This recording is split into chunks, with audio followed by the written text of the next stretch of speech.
Mike O'Mara, Radio Entertainment. You can listen to The Mike O'Mara Show at MikeO'MaraShow.com. Well, what have we here? It's a podcast. Fine. And what excitement we have today. It's The Mike O'Mara Show with Mike O'Mara and Rob Spiewak. Now, here's Mike. Man, I'm looking forward to talking to our very first guest out of the chute today. We're going to talk a little baseball. Our friend, Mr. Josh Soroka, being a lifelong Orioles fan.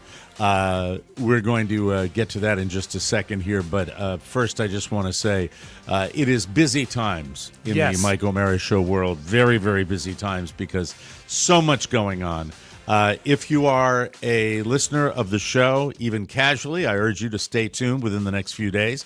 Lots of news will be coming through the pipeline. And if you're a bonus show subscriber or you haven't decided to pull the plug, this might be the bonus show that you want to check into. So big news. Be aware of that. Yes. That'll be happening later this week. But before we do that, before we talk about everything we have on the show today, we're going to talk a little baseball. And we're going to talk to an author. This gentleman is John W. Miller.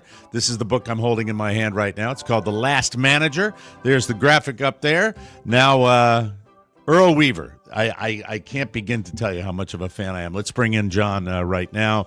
A journalist, author of The Last Manager, and John has reported from over 40 countries for the Wall Street Journal and has written for Time, NPR, the Baltimore Sun, and it's time to talk about weird being a Red Sox fan and wanting this man as my manager through my formative years, watching who I believe was the single greatest entertaining manager in the whole wide world. I have gone through the last 2 decades of occasionally revisiting some of Earl Weaver's greatest arguments, and much like the lack of personality in so much of sport now, with I use the PGA Tour as an example, with these kind of robotic guys that don't have the sizzle they used to have. It's kind of the same thing with managers in baseball now, where you've got these they call them players coaches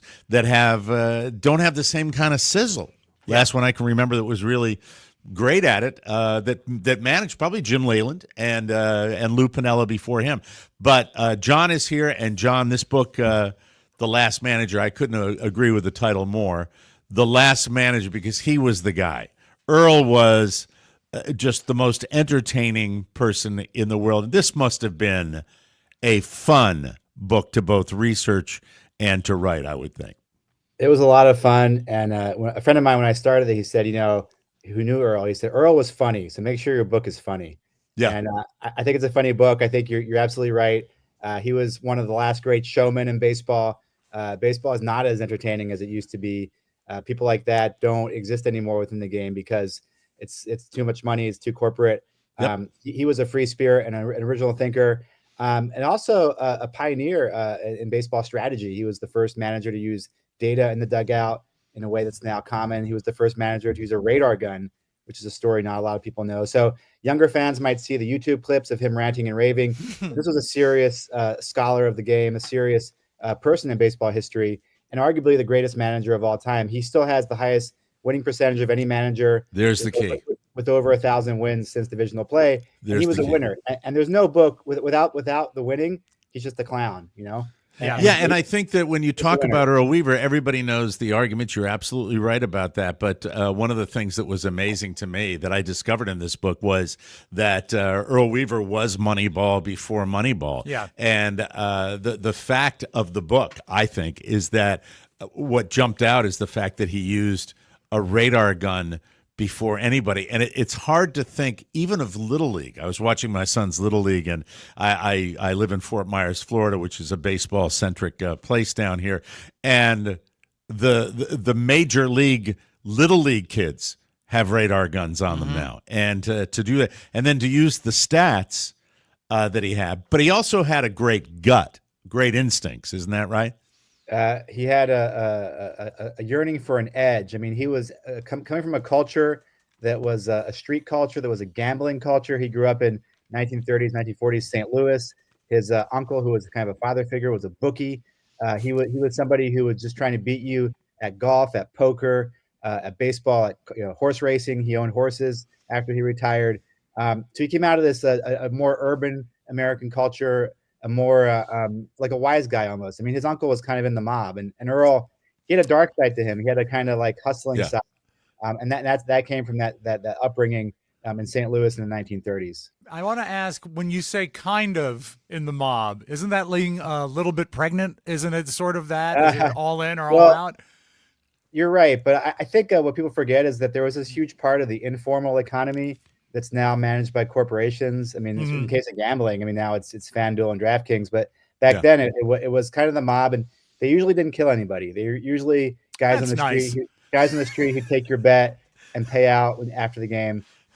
So it was a gentler, kinder mob. But his uncle was absolutely he was affiliated with Al Capone. I mean, this guy was no joke. I mean, he once got drunk and shot his wife in the hip. He was kind of a nasty character. And Earl didn't do that. No, Earl had a dad who was a good guy, and the uncle was not a good guy. And so Earl, he was a complicated guy. What makes such a great character is that he was kind of Shakespearean in that he encompassed everything. He was a showman. He was an intellectual. He was also coarse. He was also crude. He had a drinking problem. He was very funny. He could play music.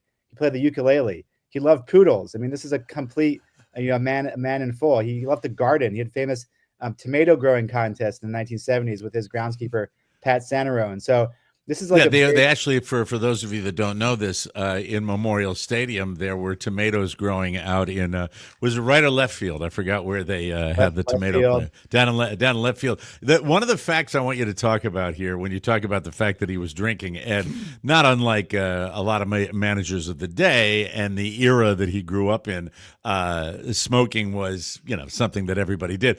But Earl, even later on, wouldn't he duck down the tunnel to grab a smoke many times during the game? He smoked a cigarette every half inning.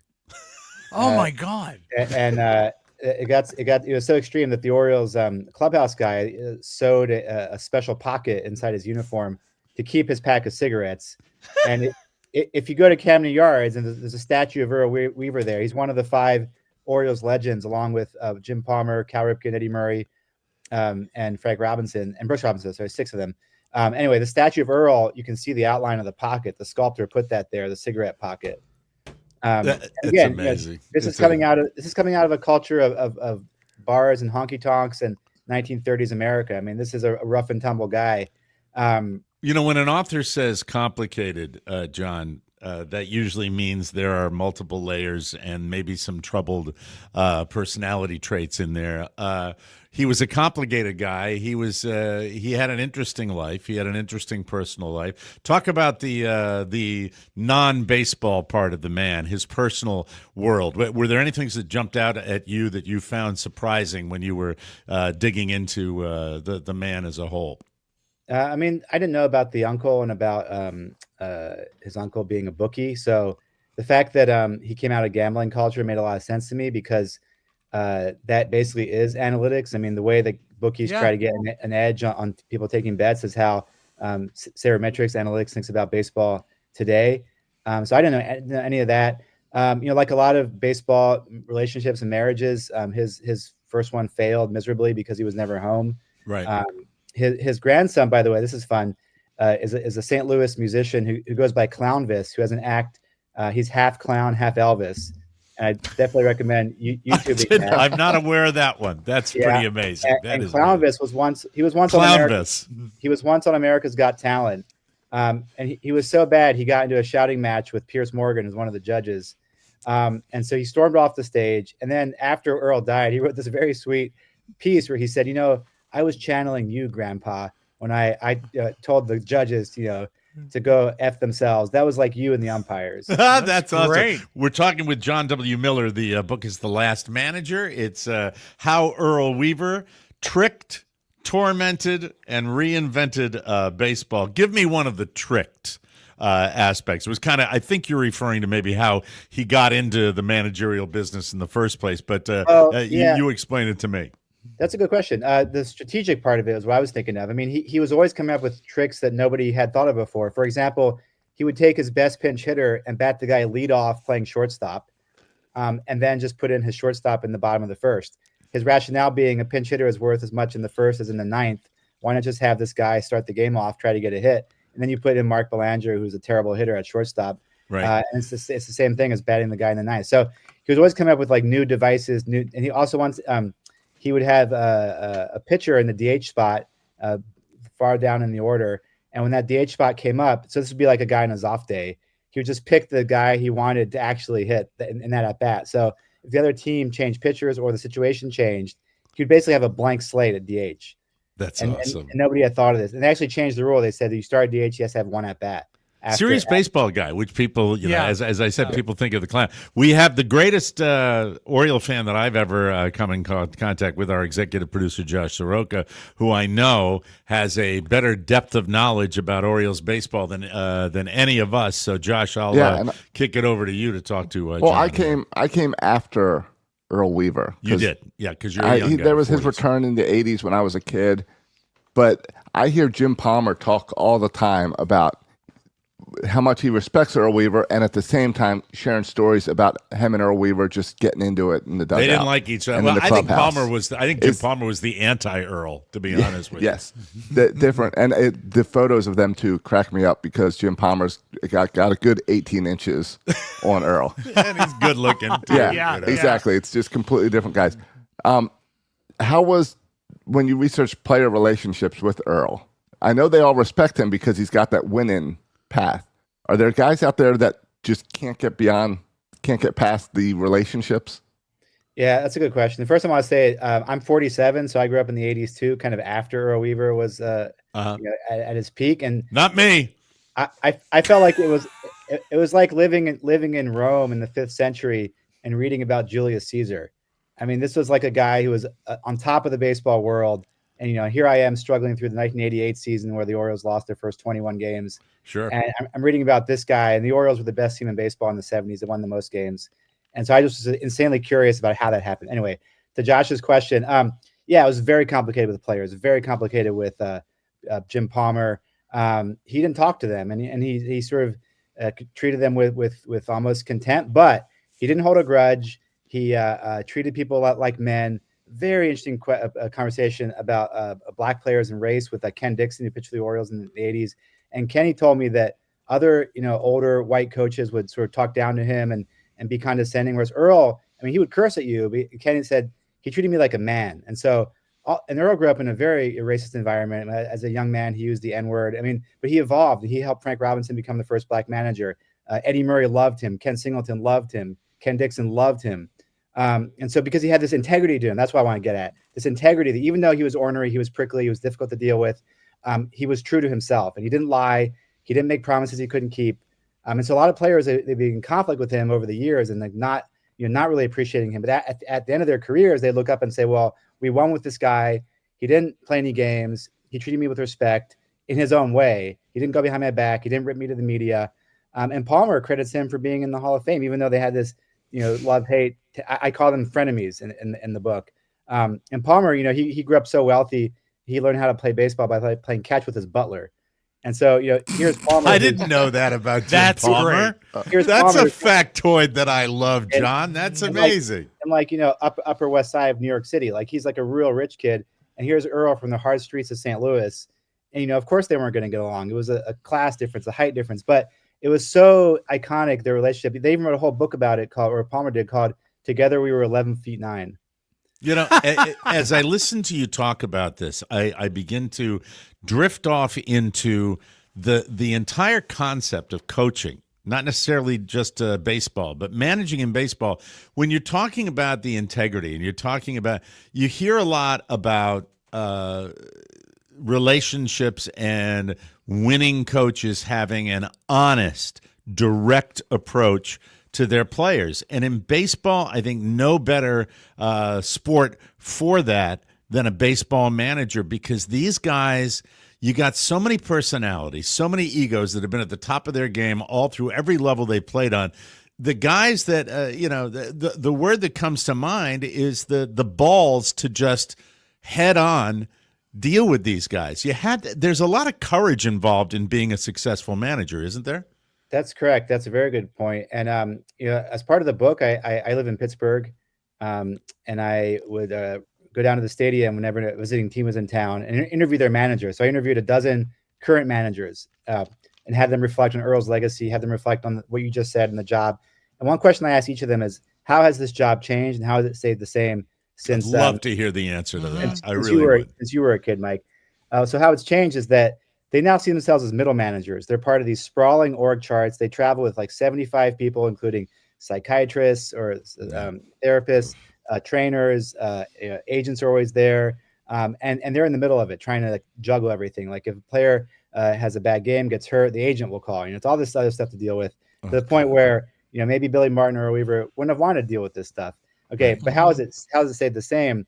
And Craig Counsell told me this, the current manager of the Cubs. He said, you're still dealing with young men with dreams, and they're still like going to have their hearts broken or succeed. And they're still very fragile beneath all the bluster and all the egos. They're fragile and they need support. They need somebody to talk to. And so you're there to help them. And Jim Leland told me this. Jim said, the thing you have in common is not change is you have to love the players. You have to have this deep respect for what they do, their talent, their athleticism.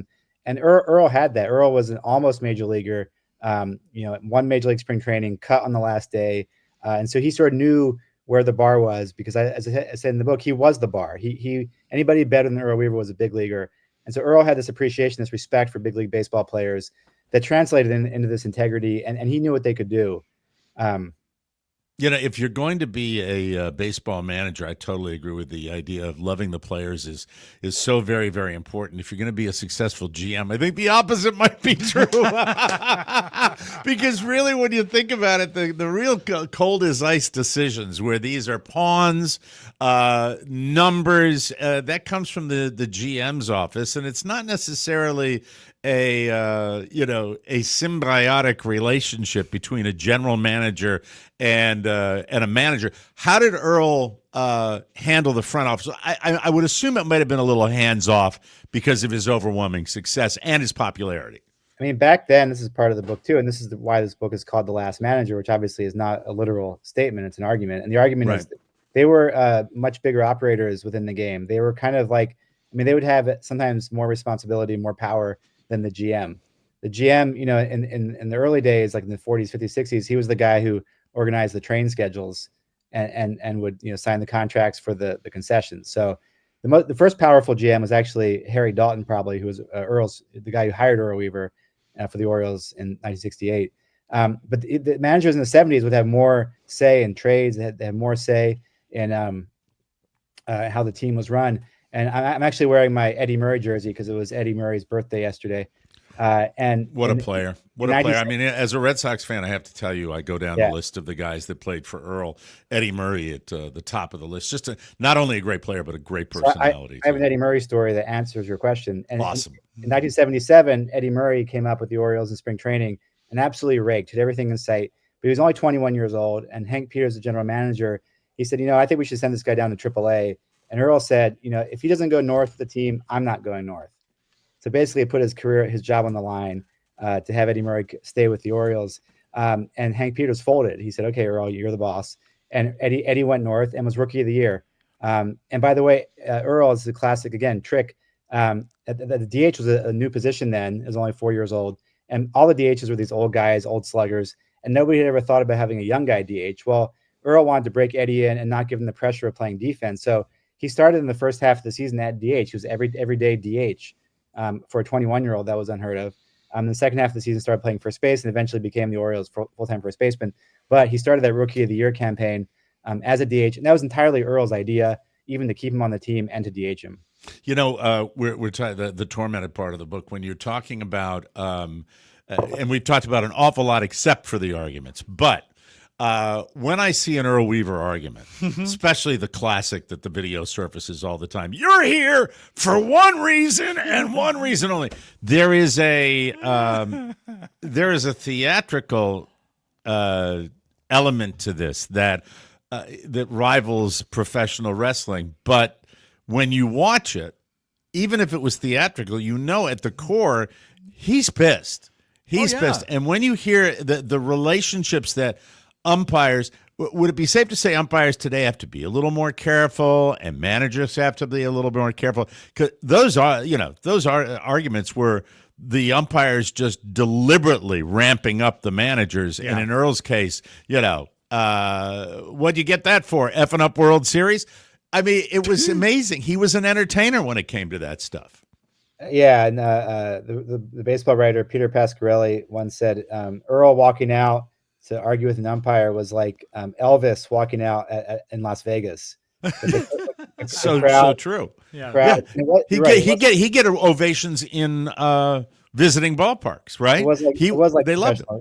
It was like professional wrestling. He was the heel. He would come out, and it was a mixture of things. Like he would obviously blow his top and be angry, and he had this kind of darkness to him that never really went away, and that he would lose it. He also cared about winning, and he also had a strategic element where he knew it would deflect attention and pressure from the players. And he also wanted to put on a show. And once in a while, he would just tell his coach before going out, watch this. And he would jab his hat down in his head to like make it firmer, so he called it beaking. He'd beak the umpire in the chest, and he would do amazing stunts. Like he once tore up a rule book on the field, threw it all over the field. He once threw an umpire out of a game. He once sat on home plate like a Buddha. And the umpire once offered him a rule book, and Earl said, "I can't read your rule book." And the umpire said, "Why not?" And Earl said, "Because it's in Braille." That's just classic. And the word Napoleonic gets thrown around because Earl was such a tiny guy. I too remember him standing next to Palmer and Doug DeCinces and Mark Belanger and Don Baylor, these legends. And he's a teeny tiny guy, but he didn't get the Napoleonic complex that much. He was a good manager. And I don't think, by the way, Napoleon would have been a nickname he would have hated. He didn't mind like being called Ayatollah or Son of Sam. Sure. For younger viewers, is a reference to a serial killer. But the nickname he really hated was Mickey Rooney. Man. He was a Hollywood actor in the old days. He was very short, and the umpires would say, "Rooney, get the hell out of here," and that would really piss Earl off. That's awesome. The Howler Hot Mic, I have a whole chapter about it because it's such an iconic baseball scene. Right. The TV crew, and I talked to the TV crew, and they were doing a series about umpires before the game, and the umpire forgot to take his mic off, and so when Earl went out there, and they were packing up their equipment, and they were like, "No, wait, we got to hear this," and it was so incredible. They never heard anything like it, and they got the tape, and the Orioles PR guy, John Blake, was so panicked. He saw what had happened. He tried to wrestle the tape away from the sound guy, who I'm told was named Cheeseman, and Cheeseman said, "You ain't getting this effing tape." And so they went back to the studio, and it went viral 80s style, where there was like a bootleg tape that every sports writer had. They would play it at winter meetings. And somebody who heard that tape was Ron Shelton, the Hollywood screenwriter director. And Ron told me he used that argument to write the scene in Bull Durham where Kevin Costner fights with the umpire. And Ron said, as soon as they start responding to each other, that's when it becomes theater. It's like they have their roles, they have their lines, and they're bouncing off each other. And that tension is theatrical. And that argument, again, everybody should watch it without their children. It's over 3 minutes long. It's like a whole scene. It is. It really is. Well, it's like you said, Shakespearean. It all sort of fits in under that Shakespearean umbrella. I have a question. Obviously, Earl sort of bridged two eras of baseball because he was at it for so long. And now they're starting to look at the game of baseball. They have the pitch clock, and they're trying to reinvent it. But the most exciting thing in baseball now is the Savannah Bananas. Do you think there's room in the modern era for them to loosen up and return to where there were personalities even I remember, not a sports fan, like Tommy Lasorda and Billy Martin. They weren't famous, but they could like get on Fantasy Island. So, are we going to start seeing personalities in the game again? I think Savannah Bananas is absolutely essential for baseball and for keeping baseball alive and healthy in the culture, because it can't just be like, algorithms and I love strategic baseball, and I coach high school baseball, and I love statistics. I love all that stuff. but the show is important too. And Earl, Yeah. Amen. he grew up, and younger viewers don't know about this, but the Gas House Gang was this famous team in the 1930s that was so eccentric. They had their own country band, and Was when that they Cleveland? Was that Cleveland? St. Louis. St. Louis. Okay. Mhm. St. And when Louis. they went Gas on the House. road, they would play march from their train station to the hotel playing music. And in the off season, they played vaudeville, which was a sort of traveling theater circuit. Yes. And Frankie Frisch, the manager, he said, I feel like we travel with more instruments than baseball equipment. And because they would be on these 15-hour train rides, from St. Louis to Yeah. New York, and they'd have to entertain themselves. There was no recorded music, no electronic music, and so they would play music themselves. And so Earl's dad did the laundry for the Gas House Gang. So Earl grew up in this culture of putting on a show. It should and so happen. that- It so that should was happen. that was deep within him. Of the fans have paid their $3, whatever, they deserve to be entertained. That's awesome. I have to, when we're talking about the entertainment factor, as a purist, there are a couple of things. We had the manager of the Bananas on, and it was an interesting discussion. And I agree with you. Adding to Rob's question, as far as the entertainment aspect, is there a chance that we will see a hybrid? No, I don't want to say that. Because as a purist, Josh and I have both talked to each other Right. about not liking to watch the Bananas. Don't I don't bring the like golden watching. bat. But I think we desperately need in sports like golf and baseball, some of these, we need an infusion of personality. And you teach NFL, NBA, baseball players, you have people that say, this is how you behave, this is how you manage your money, this is what you want to avoid, you want to do that.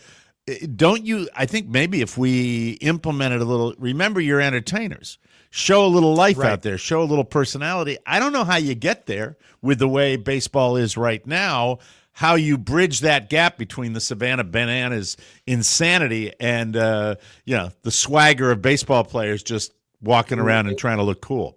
It's tricky, and the answer has to do with money, I think. I mean, I used to cover corporations for the Wall Street Journal, and anytime you have a lot of money at stake, the guy at the top is very paranoid about anybody saying anything that's going to reflect badly on the brand or the company. Yeah. And so the player who's making his $5 million, I mean, he might be really funny and charismatic and provide great copy 100 days a year, but it's the one day where he says something stupid, and we all say dumb things sometimes.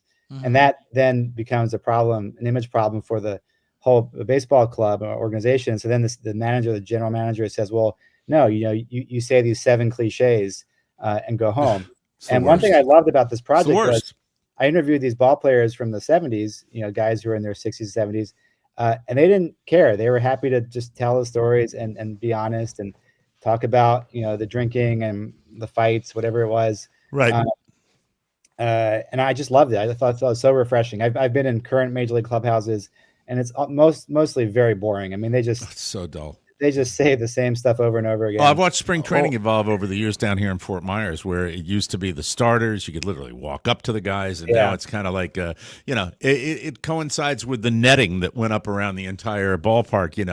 There's that barrier now between the fans and the players. Josh, I'm going to give you the last question because you are the Oriole fan of Oriole fans. And I wanted to add to what you're saying because in Baltimore, we saw a little bit of that personality come out with Buck Showalter. Yep. In the post-game old school conferences with that old school move. And I think we're seeing that move right now in Baltimore there are so many young guys on the team and young players that have grown up with social media and kind of understand that relationship that's where you're going to see more baseball personalities come out. I'd like to see it on the field too. I think you're seeing it on the field a little bit because, at least in Baltimore, because they're all 22-year-olds that have been friends for years. And you're seeing that friendship, and that's exciting younger Oriole fans with some personality. I find it very interesting that outside of Baltimore, Earl is known for these rants and raves. And in Baltimore, there's so much respect with still growing tomatoes in Camden Yards for him. Yep. And talking about what makes a good manager and always focusing on that pitch and defense and the 3-run homer. That's something that then every manager relies on or is that just a Baltimore thing that I grew up with that ingrained in me? I mean, no, he changed the strategic direction of the sport. I mean, basically every manager after Earl has tried to manage like Earl. I mean, in the book I say he made his own job obsolete because after Earl, you could just program a computer to manage like Earl, because he was so right about so many things. I mean, he prioritized on base percentages in the 1960s. He realized that intentional walks on bunts were not winning strategies. Early in his career, he actually bunted a lot, partly because he had Mark Belanger, who was a terrible hitter. But he just what was amazing about It's him. a second dig on Mark Belanger, John, that you've got. I think Mark Belanger. I smell that you might not like Belanger. I think Belanger should be in the Hall of Fame. Here's my. Okay, all right. That's my controversial take. There you go. He's the third best defender by defensive wins above replacement of all time. Mm-hmm. But back to Josh's point, yeah, I mean, Earl evolved, and that's what's also incredible about him as a character is that he was always thinking about things, adapting. The first time that women came into the clubhouse, he didn't react well. He evolved. He'd apologize. He got to know them. He just was always reconsidering himself. Get that skirt out of here. Yeah, Get that skirt out of here now. Yeah, but he had a capacity for self-reflection. That's why his memoir is called "It's What You Learn After You Know It All That Counts." Yeah. And so anyway, but yeah, managers. I mean, they all revere Earl still. These conversations I had in the clubhouses a couple years ago, they all still see him as a winner. And that's the thing too. They also talk about his passion for winning, and that's the human element that transcends the statistics and the strategy. I mean, he had this singular focus, and he cared so much. And I think that's what's so cool about him is that as a leader, he could be messy, he could pass out, drunk, but because he cared so much, he would inspire people to play well. And when you were a kid, he came back in '85 and '86, Josh. He had lost that passion, and he had stopped caring, and those teams were not successful. Yeah. And it really highlights also how great he was in the '70s when he was at the top of his game, when he did care. That's a great way to end it here, and the book is The Last Manager, John W. Miller. I mean, I just think that what a great subject and a great book about an American original unlike any other, and one of the best figures, not in just baseball, but all of sport. The book is fantastic. Good luck with it. I don't think you need any luck, and I would say let's go O's, but I have no intention of saying that on the show. Let's go O's. Let's go O's. I think we'll convert that into a button now. I'll pull that audio. John W. Miller, thanks for joining us and talking about Earl Weaver. We really appreciate it. Thanks, guys. Have a good day. That's John Miller, and and by the way, John Miller, another John Miller, a great voice of the Orioles, who I knew, and John Miller, who does to this day one of the best impressions of Vin Scully, who's no longer with us. Oh, wow. I mean, it's just it's great. I love the baseball. book is a great book, but Miller did miss one thing. Is I really thought in the dedication he would tell Alice Sweet the right time to put in a tomato. I'm not a fan of that tape. I am a fan, as you know, always. I know. Of the and maybe on the bonus show this week we can just revisit that wonderful "You're Here for One Reason" and one reason. It's I think the greatest baseball argument I've ever seen. It's fantastic. I do like the Manager's Corner because it was just passed around on audio tape. Yeah, and it was him doing shtick, just pure shtick. How people just loved the guy. But even as shtick, he's one of the best users of swear words I've ever heard. They all in those days, those guys how to do it. Wow. Could paint. And by the way, if Earl was here, he would love Josh dropping his consonants. Just wanted to say that. We have to take a break. Okay. Yes, Josh, you were going to add something. I was going to say, go out to Camden Yards and stand by those statues, and you can see how small Earl was. He was a little guy, elfin. He was elfin-like, is what he was. I think with the statues, Palmer's got his leg kicked up, like in his pitching motion, and I think his leg is above Earl's head. Oh my God, absolutely true. We'll take a break. Come back with the round table right here on the Mike O'Mara Show. You know, who doesn't hate garbage? I hate garbage, but I love rubbish. I do. I really do, ladies and gentlemen. I love rubbish. Please, my dear, let me explain. This podcast is sponsored by Rubbish, the ultimate garbage bags that make trash day way better. Please understand, you'll take out the trash 8,000 times in your life. Why not do it with compostable, non-toxic, PFAS-free bags that also give back? Rubbish donates 10% of their bags to charity and adds a fresh, funny saying in every box to make trash day less miserable. These bags aren't just good, they're superior. We're the bag half full. That's the same bag you had yesterday. It's No, a different bag. I think it's the same joke on the Yeah. per box. Per box, one joke? I didn't Yes. know that. Yeah. Okay, I only took the first bag out. You can waste $20 on Thai food you dislike or spend way less for top-tier garbage bags with built-in comedy with every poll. Easy choice, yes? No? Yes? No? No, yes. You deserve the best garbage bags money can buy, so Rubbish created them. Rubbish is running a 30% off sale, and you can get an extra 5% off by going to rubbishhome.com and using the code TMOS. That's an extra 5% off for a total of 35% off your order. Yes. If you go to rubbishhome.com and use our promo code, you know it, you love it. That, of course, is TMOS, ladies and gentlemen. Mike, I don't think I would be doing my job if I didn't show you Clownvis. Wow, Rob, there's any there's- awareness on your part, being the Elvis fan you are, of Clownvis? I don't think he makes the national tour. I've not seen him yet, but Clownvis. Clownvis. I would be curious to know how his shtick goes, and if he's a live band or a karaoke guy. I bet he's a killer. I bet he's got it's in the genes. He's an entertainer. I hope he's coming by Leesburg. Yeah, he might come to my house. That's the only thing that would get Rob to go, probably. He'd have to be in Leesburg. Rob's a traditionalist. Like we're purists with baseball, Rob is a purist with Elvis impersonators. Well, no, I believe. mean, I'm going all the way to another state this Friday, to see Dean Z.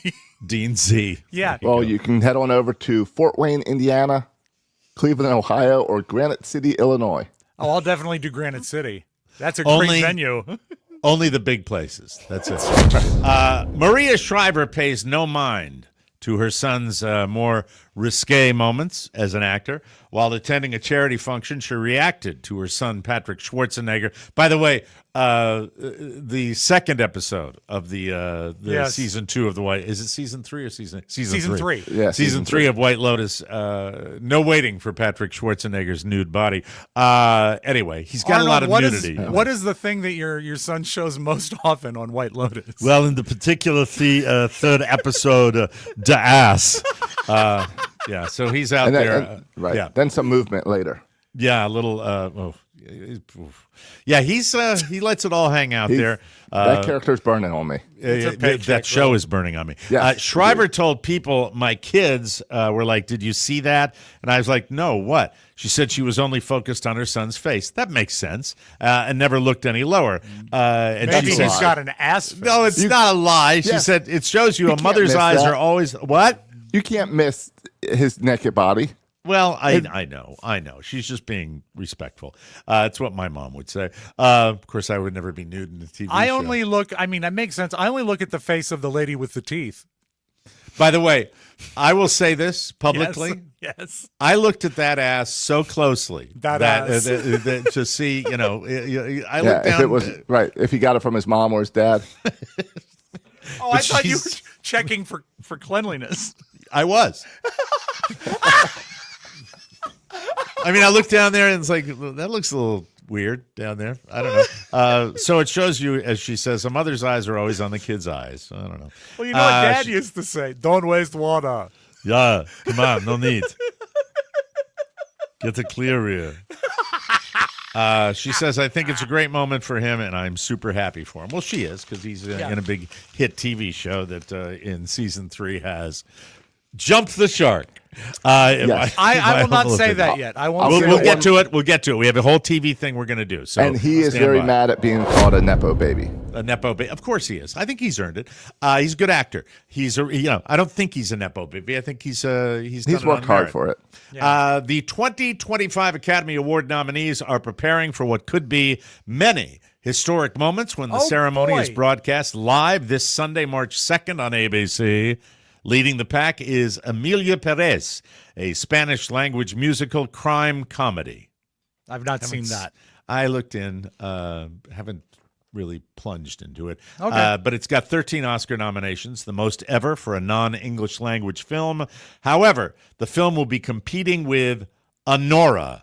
Is anyone familiar with Anora? Another No. Best Picture nominee. No. That's got a lot of buzz in recent weeks. Hi. It's one of those Oscar seasons where it's like, Yep. yeah, fine. Close behind are the one I'm trying to find online, The Brutalist, with Adrian Brody, and Wicked, each earning 10 nominations. I think you're going to have potentially one of who's hosting the Oscars this year? Do we know? Conan. Is it Conan? Yeah. Conan's doing it. It's going to be low rated. I'm sorry. I don't think. Well, people there's. are I gonna mean, watch when it. the movie I'm not. industry has crumbled, Yep. so there's not a lot of places where you share movies. There's not a lot of tentpole blockbusters anymore. Well, yeah. I mean, it's going to be interesting to see how it plays Was it- out, but there aren't this year in particular. Wasn't there an award show like this past weekend on Netflix? Yeah, there was Yeah. the Screen Actors Right. Guild SAG, Awards, yeah. SAG Awards. Another moment belongs to first-time nominee Demi Moore, who won both a Golden Globe and a SAG Award for Best Actress for The Substance. Now, The Substance, which her acting chops are on full display, but then it just gets too weird. Yeah, and It also just gets too weird for me. with you know? what they do to her in that. No spoilers, but she's not acting for the last hour of the movie. No, it's Half special hour of the movie. effects. Yeah, it's all special effects. It But would she's be her very first good up front actor, and though. still her lovely. Oscar. So yeah, it would be her first Oscar if they if She earns it. She's earned it through wins, the and years, we'll I see. think. And yeah, I'd like to see somebody that's been in the game a She long made time. Striptease. She what? She made Striptease. It's a good movie. You like that, huh? I actually never seen it. All right. Today is a historic day. I always say it's an historic day. I think that's the way I right. do it. I think that's yeah. right. The Price is Right is airing its 10,000th episode. To mark that milestone, they are giving away $90,000 in cash and prizes. That's Don't you think stupid. don't you think it should be more? Should be Yeah, it should- 100,000. Should be $1 million. No, it should be 10 million if it's 10,000 Thank episodes. you. I agree. In a teaser for the episode, announcer George Gray shows off a huge multi-layered cake that pays tribute to some of the show's most popular games.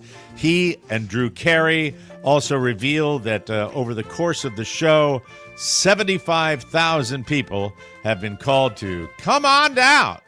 And contestants have walked away with more than $300 million in cash and prizes. Obviously, not another million going out now. No. Mr. Beast should not be giving away more money than The Price is Right. No, I agree with you.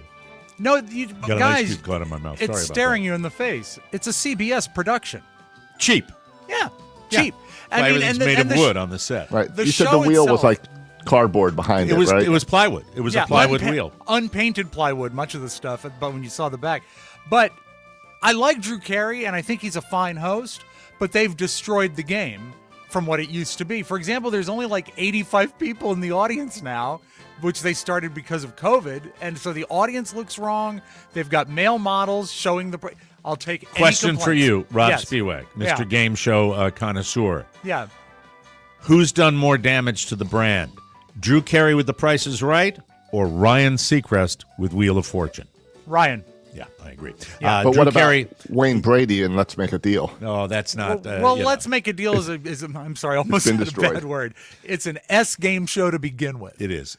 Drew Carey says hosting the show has been, quote, one of the best experiences of my professional life. No matter how my day is, as soon as I get to The Price is Right and walk through the door, it all goes away. It's just vibing all day long. I would imagine of all the game shows, that's got to Fun. be an absolute blast to do. And so. hard because you have to know and explain like 100 different pricing games. It's not easy. No, I'm not really sure I would describe it as hard. No, and I'm I sure mean, he's got an earpiece and cue cards and Yeah, and I commercial mean breaks after to you learn. after you explain, hole in one, well, that's mountain easy. climber, or Explain Lucky 7 to me. okay. Well, you just by the time you do it for the 50th time, Rob, it's not hard. They go to a anymore. commercial break. He goes and looks at the rules and comes on out. Listen, I'm not an apologist for the Drew Carey. No, but it's not a hard gig. it's easier than any Jeopardy other game is a show. hard gig. No, that's all reading. But it's no. You got to know where the board is, what the question. You can't marry yourself to the cards in front of you, and you can't do it all with a prompter either. Jeopardy it might be tough, but think of Jeopardy with 1,000 variations within the game. Now it's tough. But it's a dumb game. They're dumb games. Respect the hosts. None of the game shows are tough to host. Jimmy Cerrito would be happy when my son, I was playing, oh, God, I forgot what the song was because I'm not an Ozzy fan. I was playing an Ozzy song. Crazy yesterday Train? Or today. It was not Crazy Train. It was not Mama, I'm Coming Home. Something with tears, I think. It was something with tears. I don't know. No Ozzy. Tears in Heaven. No Tears in Heaven. And he said, Dad, I really like that. I said, I'm going to tell Jimmy that you like Ozzy. Ozzy Osbourne is doing a documentary for Paramount Plus called No Escape from Now. It'll premiere later this year. Ozzy says, quote, "The last 6 years have been full of some of the worst times I've been through. There's been times when I thought my number was up, but making music and making 2 albums saved me." I'm not doing my Ozzy impression because I'm trying to be serious. Well, I want to be able to understand it. I've gone nuts with that music. My fans have supported me for so many years, and I really want to thank them and say a proper goodbye to them. Sharon Osbourne, I bet it was tough to get a quote from her. You know what she is? Blabbermouth. Sharon Osbourne. Sharon Osbourne. Where is it? Where is it? God damn it. Find it. Sharon Osbourne. You are a blabbermouth. She says the documentary shows, quote, how hard things have been for him and the courage he has shown while dealing with a number of serious health issues, including Parkinson's disease. Yeah. Ozzy, Jimmy loves you, and a lot of people do, and hang in there, pal. I saw a preview for the documentary. He said the hardest part of his recovery was hosting The Price is Right. You just won't let it go. You will not let it go. It is not hard. It really is. I mean, Lucky Sevens. Explain Lucky Sevens to me. All right, there is a game where Lucky Seven is invariably a car, and they put the digits up of the car, and Bob gives you $7, and you have to guess each sequential digit, and for every one you miss it by, you have to give him $1. Right. And you have to have $1 left at the end to buy the car. Yeah. That's right. I got it. Really hard to explain. Yeah, really hard. Well, that's really because I've been practicing. Okay. Dreaming of someday getting that gig. I think you do a better job than Drew Carey. I always thought Dave Price should have gotten that gig. Really? No. Yes. Oh, no. yeah. He was great with people. Really? Yes. I was really pulling for him. He was the weatherman on Channel 5 in New York when we were going to New York. And I thought he was sensational. That is it Dave Price? Is that the guy? Mm-hmm. Yeah, he would have been good on it. Yeah. Finally today, is flirting with someone else cheating? I don't know, A new darling. poll of 2,000 adults found half of Americans would potentially dump you for flirting. Really? Wow. Half? That's amazing. 51% said they might end a relationship over what someone would call harmless flirting, especially if it felt like the person tried to hide it. Now, this, I believe, falls into the category of your age group and your history. Right. There's so many mitigating circumstances with this, but let me finish the story. All right. 60% said chatting with an ex is over the line too. I'm with that. I believe I don't trust that. Not like business things, right? Like if you've got to figure out who has the kid or something like that, you can do that. No, I don't think so. But I mean, if you're calling to see how you doing, and it's difficult. Look, I have been in a myriad of relationship structures. I have never, ever trusted the relationship with the ex as being anything other than keeping your bases free or your options open, your safety net. Yeah. 23% said the same about finding out their partner had been watching porn. I get that. Sure. I think that people have a problem. Reading porn is apparently reading porn. What, like magazines? That's Earl's day. What is it? No. That would be the literature. Oh yeah, the books. Sorry, books. Duh. Sorry, gotta, I couldn't think of porn as anything else but pictures and movies. You got to get past the pictures. Oh, you have to go to Lady Chatterley's lover. Reading porn is apparently okay. 79% said erotica books like 50 Shades of Grey are fair game. Of course, because this skews female. Because it's who they surveyed. Yeah. Most said letting someone buy you a drink is also isn't a big deal. This is totally skewing female. Yes, it is. Yes, they can buy us dinner if they want. You right. know. And a fur coat. You can buy a drink, but don't get caught buying a drink for someone else. And if they want to buy you something more, and you're the husband, for example, depends on what you want to offer. A new car, yeah, go ahead, service him. That's way better than the drink. That's way better. Yeah, service him. There you go. Get right to it, everybody. Service that man. I one time bought Carrie the book. 30. What is it? How many shades of gray? 50 Shades of 50 Grey, Shades Rob. of Grey. Was that too hard for you? No, he was being cheap. He bought 30 Shades of Grey. 30 Shades of Grey. Didn't matter. She returned it the next day. She didn't like it? No, she finished it that fast. She doesn't finish anything fast. Oh, my goodness gracious. We'll be right back. Maybe that's on everybody, with more fun. Eating healthy shouldn't mean choking down bland, better-for-you products. Hate bland. Yuck. Luckily, Orgain cracked the code. The more letters you put in, the more I will read them. Real nutrition that actually tastes amazing. It really does. We love Orgain. Their 30-gram protein shakes pack all 9 essential amino acids in for energy, muscle support, and hunger control. Whether you're team chocolate fudge or team vanilla, I've always been on team chocolate fudge. Well, it looks like Josh is team vanilla today. How about that? The flavor is unbeatable with just 1 gram of sugar, no soy, and 0 artificial junk. Orgain is clean, convenient fuel that actually delivers 30 grams of protein, and it tastes like a dream. Yeah, the reason I don't look like Harry Morgan is because I always drink my Orgain. You're supposed to say Morgain. Oh, all right. I think I spelled it that way, didn't I? I know. I didn't read it right. All right, here we go. Let me try it again. All right, do it as him. The reason I don't look like Harry Morgan is because I always drink my Orgain. Thank you. There, I gave you. That's what it was intended to be. Orgain 30-gram protein shakes are available at Costco and Orgain.com. If you want to get in on the action and the delicious protein-packed nutrition today, head to Orgain.com/TMOS. Once you're there, look around, say hi to Radar, and get some Orgain in your cart. Then head to checkout, and when you're prompted to, use the promo code you got from Ukiah, TMOS30, for 30% off your order. Remember, for 30% off, son, head to ORGAIN.com/TMOS, and make sure you use the promo code TMOS30 during checkout, so they know that we sent you. I don't know why he got emotional like towards the end of the I think he got emotional in a news clip once where he was accused of being beaten by his wife. I could be wrong. My quick technical question. Yes, please. I do love Harry Morgan, and one of the reasons I do love that impression of yours is that I think you're the only person I've ever heard do Harry Morgan. Harry Morgan. When you found it, the voice, did it have to do with saying the name Radar? Because the way you say Radar. Sort of going down instead of...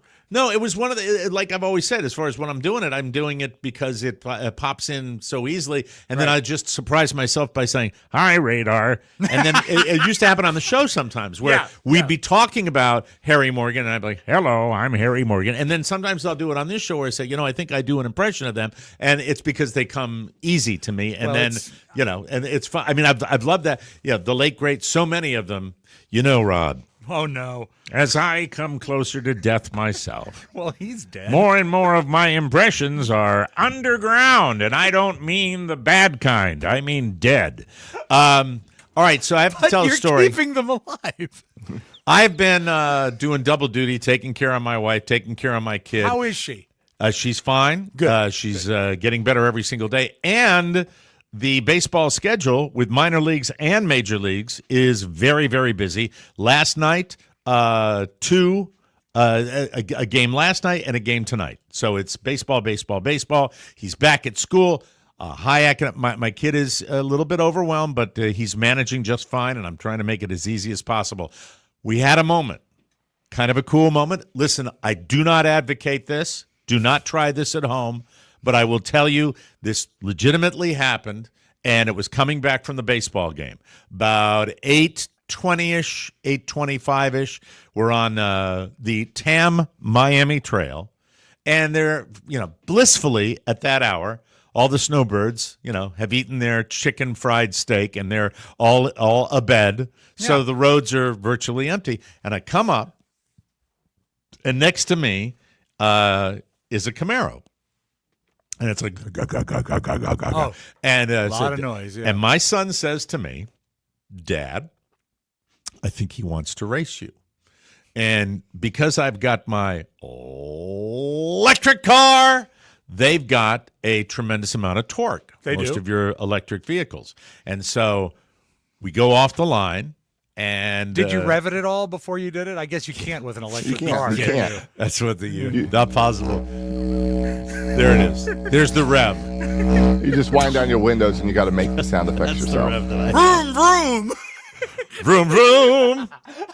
I give a little rev, and I beat him off the line, and then he just waxes me as he continues to go. So this happens. We come up to another stop, and now at this stoplight, there's a car in between us. I'm in the far left. He's in the far right, and there is nobody.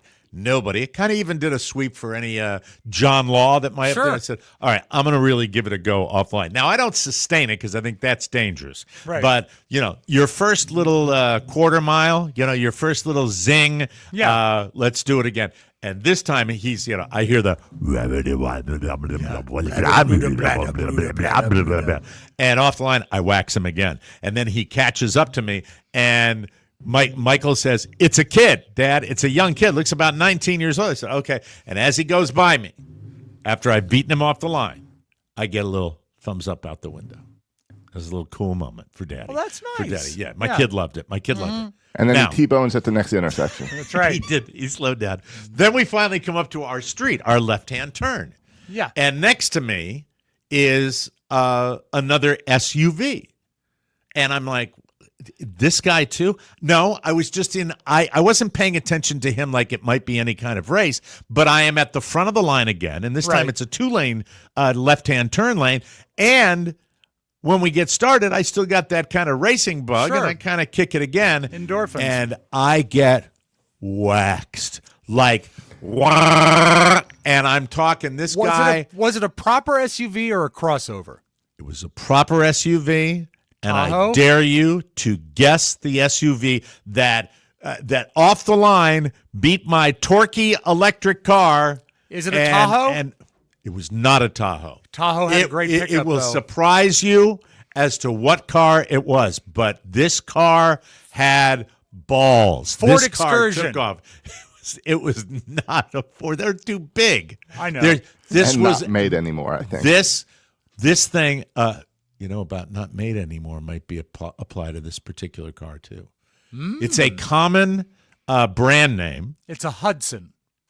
It is not a Hudson. An Explorer.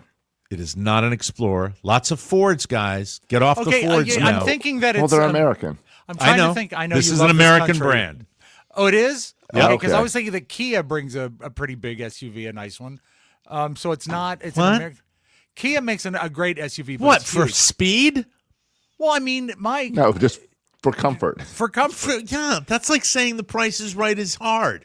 No, don't say that. No, Price is Right Kia, is hard. Kia, what outside? Kia has a nice SUV. It's Yeah. on my Do they list have to a go- powerful to go try SUV out. where they sell Yes. the engine?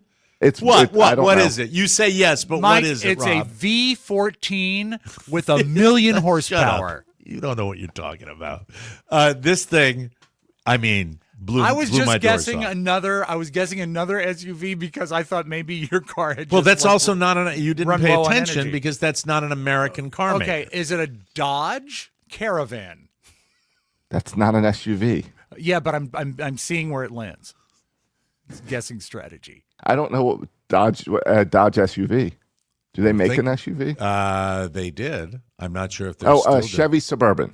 No, the Dodge was correct. Oh, it is Dodge. Aha! So a Dodge. I knew this would be hard. That's why I decided to set it up this way. The I know dark- there are people probably screaming right now I have. because it has a massive engine in it. Oh, does it got the Hemi in it? Well, Because that's it's a Dodge the Chrysler Ram. deal. The Ram has it, but that's a pickup, not an SUV. This is got the Hemi in it. It's got the Hemi. That's why he waxed me off the line. And by the way, Rob will get it after this. Okay. It's a name of a vehicle that would be well pronounced by Jack Kent Cook. Durango. Durango, yes, sirree. It's the Dodge Durango. I was waxed by a Yeah. Dodge Durango. When I That's drove what it was. I had the Chrysler 300 with the Hemi. That was the car that was plowed into in front of your home. Yes. But occasionally, I would give it its all out of a toll booth, and it was thrilling. It's Those got some engines power, are and this is, I think, crazy. I'm not. If we can look up Dodge Durango, and Durango. what the biggest engine is or was, I don't think. Do they make them anymore?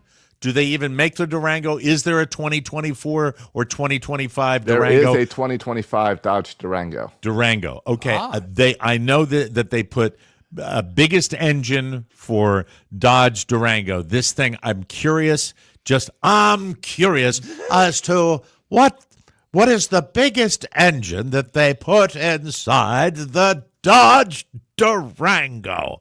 I just happen to be curious. It would be the Hellcat model. There it is. Yep. Can And we see that's a photo of this, Josh? It's going to look like a plain SUV, Yeah, but it's got a big engine. Not in fancy. Okay. Yeah, I'll share. Mike, it doesn't. You're brag looking for about the its picture. speed. I'm looking for the horsepower. There it is. Right. Oh, it's a good-looking car. Rob's interested in the interior. There you go. Yeah. Well, what there's does that the even red mean? dream. Here you There go. you go. Here's what All you right. want. Yeah, A the big one. 6.2 liter supercharged Hemi V8. Does it say the horsepower?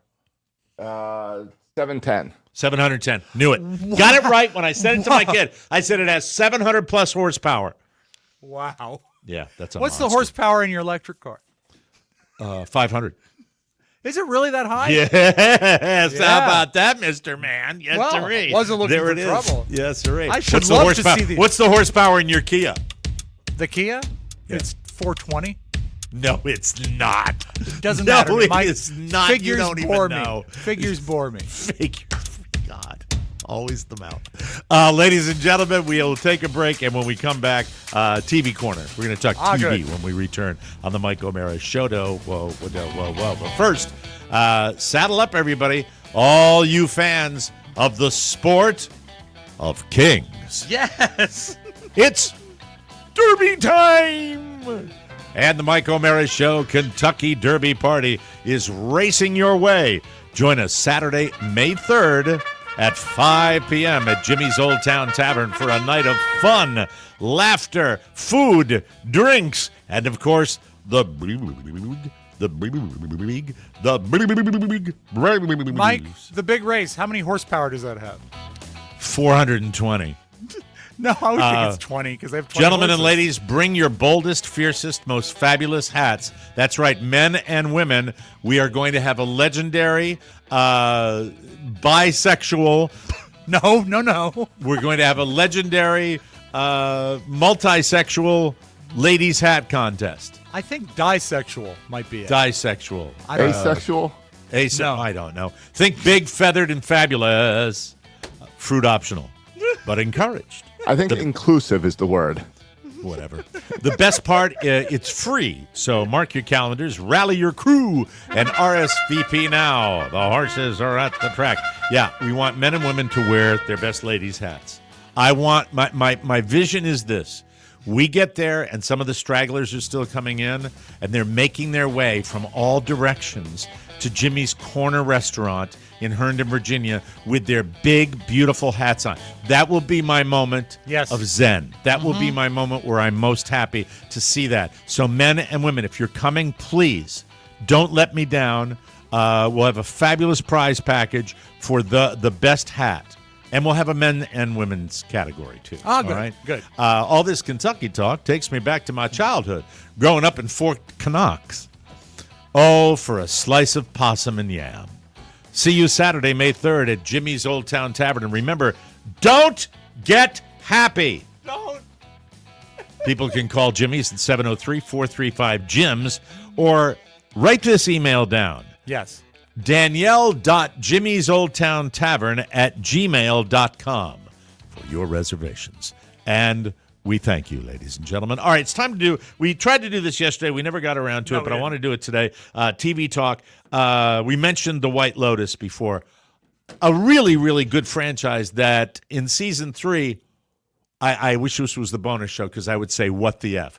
What's going on? Start. It's It's slow horrible. start. We're in season 3. We're in episode 3, and it's like black. Come well, on they now. have to, Mike. The way this show is constructed, with very loosely related seasons, they can't really have a plot arc. So they've got to lay down the stuff early on. But nothing happened in season 2. I get that there's a lot of little setups, and hopefully they build on those. Yeah. But there was nothing. You could There was skip the season. death of the lady. Yeah, but you had Christopher from The Sopranos, and you had F. Murray Abraham. Right. And you had the hookers, the pretty good-looking hookers that were in there. All right, let me give you the characters here. You got the family with the crooked financial guy, the Ratcliffes, and Patrick Schwarzenegger. There's just nothing there. Something's going on with the dad. I know something's going on with the dad, but the characters leave me cold. I don't like the characters. I hope something happens to Patrick because I'm so tired of that character. I am tired of that character. He's way too creepy. Do you hate the mother like I do too? Oh, yeah. Love the mother. I mean, she's you love the mother? Yeah, because she is so real life to like so many mothers I see around here. It is such a great skewering of okay, I get it. She's great at it. I understand don't what you're like saying. her. No, but I get it. Love the character. You love to hate her, and and she is phenomenal at that. When she does the scene where at the table, the California girl walks up to her and she's just being cold. Yes, it is so. There are so many people like that. Cringe. There are very so cringe. So that's good. I'm going to give you the thumbs up on that one. But really, I'm ready for Walton Goggins' character by my favorite celebrity name now. I'm ready for something. And do you think he's a hitman? Is he going to murder somebody? Is that what he's going to do? I think he's going to either murder the owner of the resort or her husband. I think probably the husband. I think the husband is his dad. That's what I'm thinking. All right. Well, and also, you can't tell me you're not slightly intrigued by the massage therapist recognizing Uncle Rico. That's a pretty good plot line because he's totally reinvented his life. The only carryover from last season. Yeah, but it's a good one. And also, you got to admit, even when it's nothing's happening, it's a beautiful show to watch. And it is so well done. I'm staying with it. I'm not fending I think Uncle Rico is involved in that robbery. Oh, with the I think it was a setup. Oh, yeah. I like Mook too. Mook is the girlfriend of the guy that runs the traffic lift arm. She was that's the character. There's that. Mook, the lady that works at the resort. Yeah, the sort of blossoming romance. I don't know how he's going to get screwed up. I love that romance. It's a sweet romance, and I root for them. I really do. My prediction is he gets involved in nefarious activity to get money to impress her as the season goes on. Interesting. Okay, well, it sounds like we're not dissing it. It sounds like we wish it was more exciting right now, but we're all sticking with it, right? Yeah, and Mike. Yes. Even more exciting than that, 182 horsepower in the Subaru Outback. I looked up my truck too. It's 200.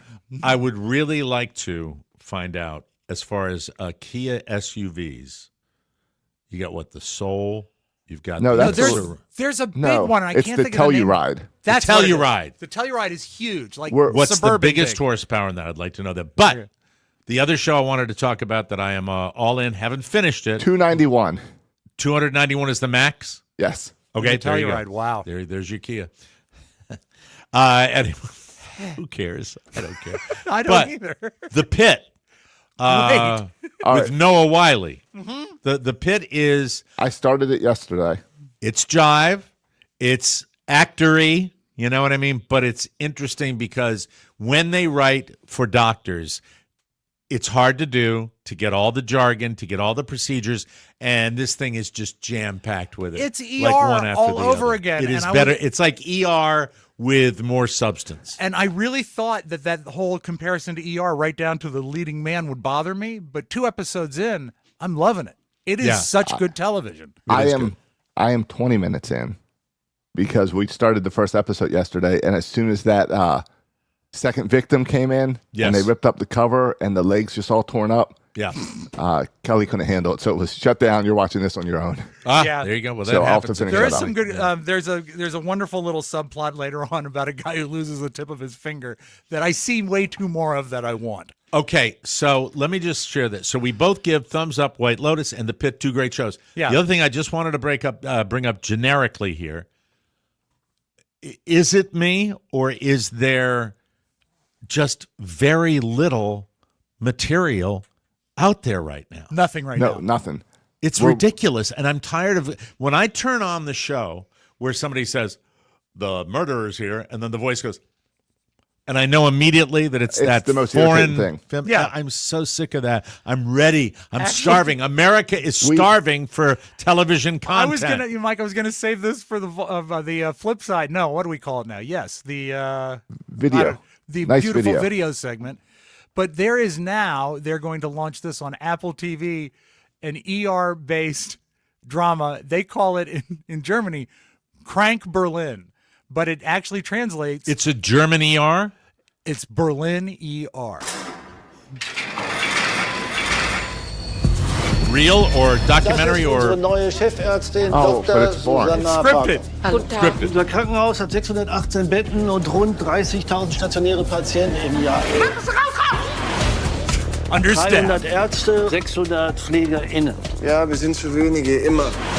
Overfilled. Wenn es brennt, hat die Rettungsstelle 250 Patienten. Wenn es richtig brennt, über 300. Sie kriegen das hier alles auf die Reihe. Ist das die neue Chefin? Ja, Ben, das ist seine neue Chefin. Wenn ich einmal ganz kurz Ihre Aufmerksamkeit haben dürfte, bitte. Overworked. that Even their lead looks like Noah Wiley. Yeah. Now. Yeah, It is yeah. such a ripoff. And it's the I same get it. angles Yeah. as the pit. All right. The- Well, give us more. Give us more. The And I only want to show- watch. Yes, go ahead. The only show we're watching now together is Matlock. And Yeah, we're Matlock enjoying is it. great. It's Oh, very no, good. See, that's you two bonding. I think that's fantastic. I think Matlock even is you the would bond. like it. I Mike. give it. It's a nice mix and spin. It's a fun little show. Mm-hmm. How? What is this? Is Carl and I only measure our television dramas by one scale? It's the jive scale. How jive is it? I would Matlock? say it gets. I'd give it a 4.5 on the jive Yeah, it's scale. kind of in the middle. But there's a lot of solid content to back it up. It's as a courtroom procedural, it's hard to And- beat because the writing. Is there any fantastic. nudity is. from Kathy Bates? Yes, but only lower nudity. Okay, thank you for that. Thank No, you. it's good writing and Great completely writing. different than what you expect. Yeah. Well, it is good. I'll watch that tonight. He won't. No, I know you. tried to help you. You. I know you. We'll take a break and then come back with some beautiful video. It's gorgeous. And more fun and thrills. Yeah, I'll watch Kathy Bates. We'll be right back, everybody. Should be fun. Should be. Every time you play that music, Yes. I always think it's a Taster's Choice commercial. Well, it is the Taster's Choice yeah, that's- jingle, but I think it's good coffee music. Is that the real Taster's Choice music? It is a recreation. A guy covered it and put it on YouTube. We're talking about Charlie's Choice, the perfect combination of... What is it? Charlie's Choice. I want to tell you about our perfect combo. TMOS coffee in your TMOS coffee mug. While listening to TMOS, start your morning right now with a bold cup of Charlie's Choice coffee, because great coffee and great company, like us, go hand in hand. Nice. Don't just drink coffee, experience it. We all know that you got to have coffee. What was that, Rob? Can you play it again? Yummy! So make it Charlie's Choice. He loves it. Coffee. Charlie's Choice. Charlie's Choice. Charlie's Choice. Yeah. Charlie's Choice coffee. Charlie's Choice is available in whole bean or fresh. You missed the other one. You're reading Charlie's fast. Choice. Or fresh ground.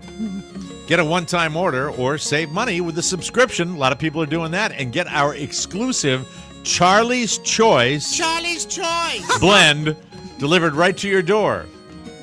Charlie's Choice I Charlie's wrote the Choice. coffee. I should is know slow this. roasted in small batches in St. Augustine, Florida, and approved by TMOS. Even though Charlie originally wanted a Chuck E. Cheese dark roast, we overruled him. That's good. Support small business and enjoy Charlie's Choice. There it is today. God damn it. Get yours at the TMOS store at MikeO'MaraShow.com. Don't be like that one listener that called Josh and couldn't find it.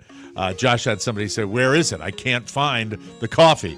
Josh, would you like to give a little clarity on that question? Yeah, go to the store.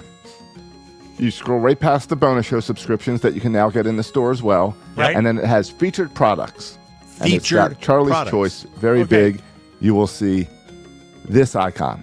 There it is. Coffee Charlie's beans Choice. with the coffee cup. Charlie's Choice. Can't So miss you it. go to Amazon. Shut up. And then- Start your day right with Charlie's Choice, because it's good to the Charlie's last. Choice. It's good to the last sip. It's good to the last sip. Thank you. Yummy. Thank you, Charlie. Yummy. Thank you, Charlie. It's good to the last sip. Hey, That's it, Charlie's Choice. Play your thing, please. Oh, we got to do the thing. I forgot. Okay. God Yeah. almighty. I didn't know how long we were going to Come on. Mike, Run give the me board. Give me a Run your sec. board. Relax. It's coming up. Hey, See? I like that. Some beautiful God. video. It's not like we don't do the same shite every day on this Love makes show. it happen, Mike. Love. Makes it happen. WLS with the power of love. Louder. The Mike O'Meara Show. Hello. TMOS. Mike, if I say the name to you, Gustavo Amdoval, does that mean anything? I'll say it again. Gustavo Amdoval. Gustavo Amdoval drives a 712 horsepower Dodge Durango. He is a young reporter that they put out in the field on some TV station. They didn't say, but here's why I love this tape so bad. Someone dislikes this guy enough that they went out on their own and made a smash cut edit of every time he signs off with his name because they don't like the way he signs off with his name. Okay. And I know we're going to Can I interrupt for a second? Please? Is this the type of thing where he over enunciates the Spanish dialect? Not per se. It's, what happens is some people have we used to talk about that years ago, right? Yeah. Where you would say, for Eyewitness News, my name is Or also the cooking lady, the Italian cooking lady on the Today Show would be perfect American English, unaccented until she got to cheese, and would be like, and then you're going to get some mortadella. So, Mike, check this guy out. Okay. Think of the effort that went into this. We are live in Orange County. Gustavo Amdoval. Gustavo Amdoval. Gustavo Amdoval. Oh, it has nothing to do with it now. Almodovar. No. Gustavo Amdoval. Gustavo Almodovar. Gustavo Almodovar. Gustavo Almodovar. Gustavo Almodovar. Gustavo Almodovar. Gustavo Almodovar. In just a moment, Mike, I love the internet. This is good use of the internet, ladies and gentlemen. not only is he saying the name the same way every time, you got to watch again. Watch neck. he does the neck thing Yes. identical every time. Almodovar, Gustavo Almodovar, Gustavo Almodovar, Gustavo Almodovar, Gustavo Almodovar, Gustavo Almodovar, Gustavo Almodovar, Gustavo Almodovar, Gustavo Almodovar, Gustavo Almodovar, Gustavo Almodovar, Somebody really hates- Almodovar, Yeah, Channel someone 9 hates him. Eyewitness Oh, News. and someone just For brought now, up we are live something in Orange County. in the chat room. Watch his eyebrow. Gustavo Almodovar, Gustavo Almodovar, Gustavo Almodovar, Gustavo Almodovar, Gustavo fantastic. Almodovar, Oh Gustavo. God, That is the I have a best. very sincere prediction that after a short career in television news, he'll be selling real estate. That is fantastic. Boy, oh boy, let's be careful out there. You never know who's looking at you. Come on now. All right, here's why we are broken as a society. Have you seen the video, the social video that's trending right now of the girl and the expensive strawberry? No, I have not. All right, this is a thing. She's in California, and she bought herself a Japanese strawberry. A strawberry. Okay, this is a $19 strawberry from Erewhon. It's a $19 berry. One berry for $19. So we're gonna eat it. It's from Kyoto in Japan. And apparently it's like the best tasting strawberry in the entire world. So here we go. It comes in a I plastic don't even know dome. how you open this. Can you pause it for a I second? can. It's At least it's a good mouth that strawberry is going. You are really disgusting. I'm sorry. She's a hottie. Would you She's a hate it hottie. if I stopped it now so you didn't get to see her eat the berry? I looked for you. I would kill you. I would kill you if you stopped the video. So if I were to just take it off the screen. No. And let I you want- think about it a little No. bit. Okay, you I want to want see her the eat the payoff. berry? I Okay, sure as here we F go. do. Gustavo Almodovar, Gustavo Almodovar, Gustavo Almodovar. Stop it, Gustavo. I Okay, thought the let's watch her strawberry- eat the berry. I thought it was going to fall onto the floor while she was opening that What package. a massive but berry that is. Listen, That's a big berry. I want you to listen to her take the bite because it pays off with something I good. have to say later. Let me put my headphones in a little bit. Yeah, good. There we go. Keep your hands to yourself. Lay it on me. sitting on like a little tray. Wait. You gotta just eat it like this, right? Sure, like a pacifier.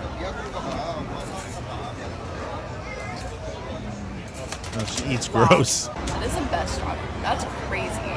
Did you hear the crunch when she bit into the berry? I didn't like the whole. Mike, know? I'm so sorry the relationship won't last. I'm sorry. That's it. I'm leaving her. I'm leaving her now. I can't stand that. That's not good. That was not a good path. But I wouldn't mind watching it at least one more time. There's a crunch when she bites into the berry, which Okay. indicates it's been refrigerated and it's All right. not in its natural state. It should be soft to the Okay, this is a $19 strawberry from Erewhon. So we're gonna eat it. It's from Kyoto in Japan. And apparently it's like the best tasting strawberry in the entire world. So Yummy! here we go. I don't even know how you open this.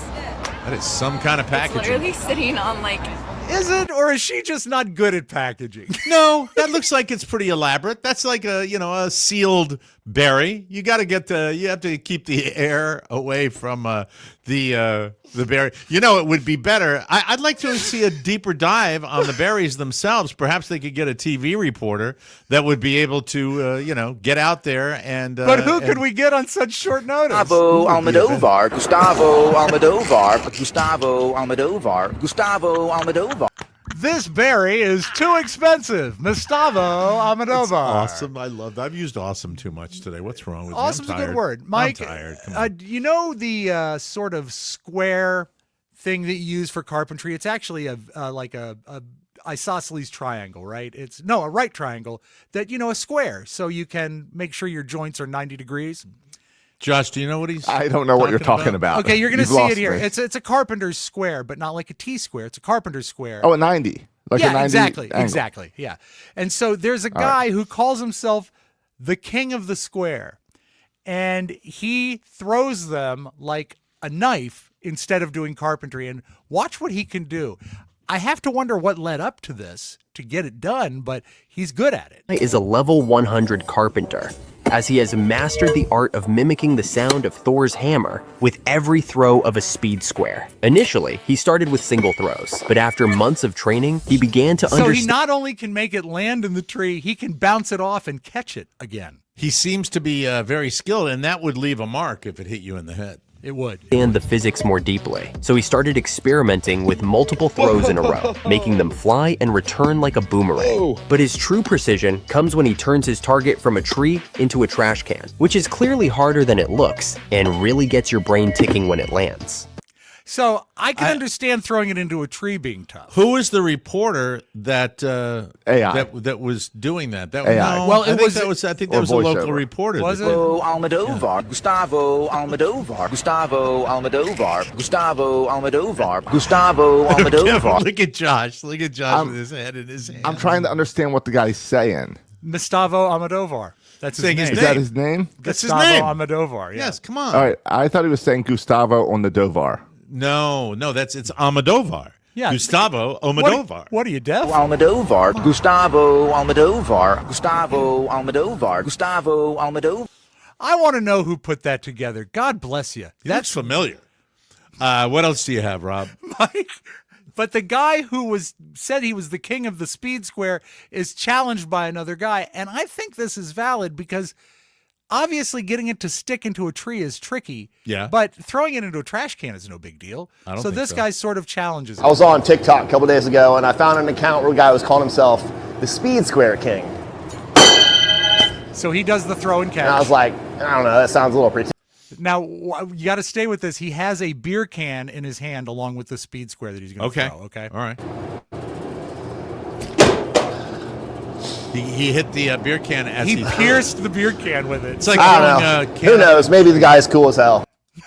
Attaboy. Look at how swaggery he is. He is huh? swaggery. Yeah, There you go. Swagger. Yeah. We say a lot of things about the old WJFK, but I will say this. We had a great vending machine.